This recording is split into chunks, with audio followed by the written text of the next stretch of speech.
It's the biggest assault on a European country since World War II. The Russian military is facing tougher than expected resistance from Ukraine as NATO allies throw their collective support behind Kiev. Berlin is supplying 1,000 anti-tank weapons and 500 missiles, U-turning on its ban of weapon exports to conflict zones. France and the Netherlands are also sending hundreds of pieces of military equipment, and Washington has pledged $350 million worth of weapons and other defensive supplies. Now I'm authorizing additional U.S. force capabilities to deploy to Germany as part of NATO's response, including some of the U.S.-based forces that the Department of Defense placed on standby weeks ago. Russia's assault on Ukraine has also prompted severe sanctions from the West, and their effects have been quickly felt. President Putin and his Foreign Minister Sergei Lavrov's assets were frozen, and a travel ban to the US was imposed.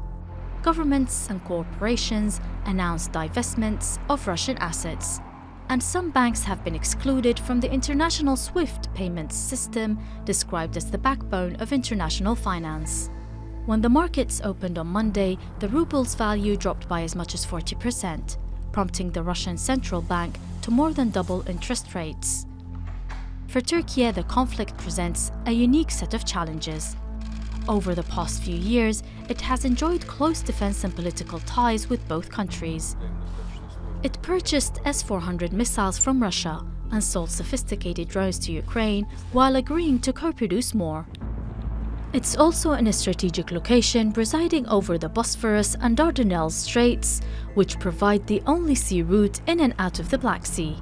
Defense Minister Hulusi Akar said on Tuesday that Turkey would use its powers under the Montreux Agreement, which governs passage of the Turkish Straits. During times of war, Turkey can choose to limit the passage of naval vessels. It followed a statement from the foreign minister on Sunday in which he acknowledged that Russia's actions constituted war. In the beginning, it was a Russian attack, and we evaluated it with experts, soldiers, and lawyers. Now it has turned into a war. This is not a military operation. It is officially a state of war.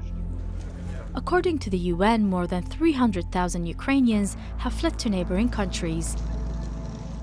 $20 million in additional humanitarian aid has been allocated by the organization, as Europe braces for one of its worst humanitarian crises in years. Hadya Al Alawi, Straight Talk.